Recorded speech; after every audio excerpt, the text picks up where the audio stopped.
Earlier, you talked about as a Navy SEAL, you want to go to the most difficult places and, for sustained urban combat. That's what you want. Just like we talk, and when I talk to firefighters, I talk about, as a crew, as an engine company or ladder company, you have to want the hardest job on the fire ground, and you want it every time because nothing's going to be easy. But your first deployment was not the hardest deployment. Talk about that for a moment. Oh man, it's why are you trying to get me frustrated right now? No. Because I want to lead into where it brought you. We were prepared to do these capture kill missions. That's what we were doing our whole workup to go do, right? And then a couple weeks before we deployed, they said, "Hey, you guys are now taking over the personal security detail mission, which is PSD, which is keeping the top dignitaries in Iraq safe." So that was our job. We now were going to keep the top dignitaries in Iraq safe. And the preparation for that was minimal. We didn't work up to do that. We had no training for that. They sent us to a 1.5 or 2 week course with the Secret Service, and that was it. It was like, cool, you got the base of it. We're going to go over it. Like, what?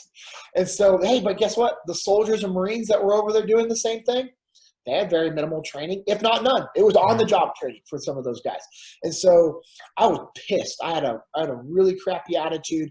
I'm 21 years old. I want to be blowing open doors, kicking open doors, shooting bad guys, getting in gunfights like the SEAL teams had been since the war kicked off. And now all of a sudden I'm playing bodyguard for the vice president of Iraq.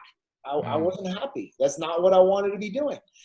But I recognized through some mentoring, I guess we would say, on the job overseas, that I needed to shift my mindset. And, I joke, but it was one of the old guys, his nickname is Pepper, and he sat me down and had a very blunt conversation with me.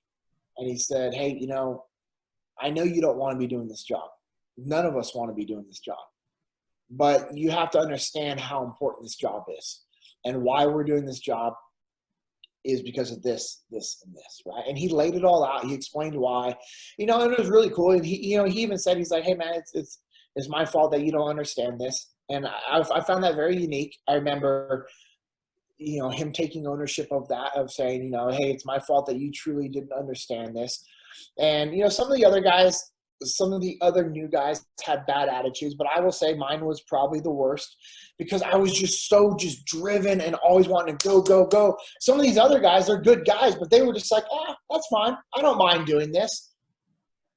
And for me, that frustrated me even more. It's like, how do you not want to be going and getting in gunfights? That's what we signed up to do.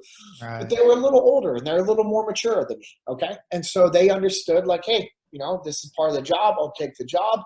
It's not that they were scared or not that they didn't want to go do it, but they just understood it better than I did. And so Pepper had this talk with me, and he explained to me that I needed to shift my mindset, or they could send me home or to another area. And it was just like all this, like, oh, no. Like, this is not what, And when I shifted my mindset to like, hey, you know what? Because he's like, hey, think about it. We're driving fully armored SUVs. Like, we're not in Humvees, we're not in tanks, we're in fully armored SUVs that are climate controlled, right? Mm-hmm. And where we were going with this gentleman, it would be super cold at times. We were going all over northern Iraq and up into the mountains in the wintertime.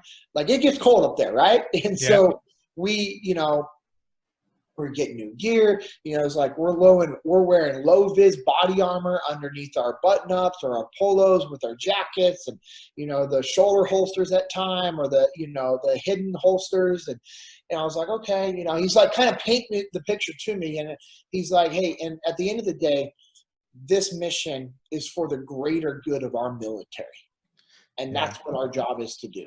I said, well, You used such a great word earlier, and the word's a simple one that's used a lot, but I don't think it's understood. You said he explained why. Oh, the why. And why. How important is the why to understanding the mission and helping people buy into it? What a lot of people and leaders fail to do is they just tell their people what they need to go do. And they might give them like a little bit of like, hey, this is what you need to go doing because. And they'll give them a little because. but most leaders fail to deliver and reiterate the why and saying, this is why we're doing what we're doing. And when you give somebody the why, it allows them to start helping come up with ideas on how you're going to do that. And when you give somebody the why and you allow them to help come up with the how, what did you give them? You gave them ownership. Gave them ownership. And when somebody has ownership over a plan, it's really hard to complain about that plan, right? Absolutely, because if I they gave helped come up with it. Yeah, hey, you can't complain about something that you came up with. I mean, yeah, I guess you could, but you could be frustrated with yourself, but you're not going to complain to the team because that was your plan. That was your idea. You helped contribute to that.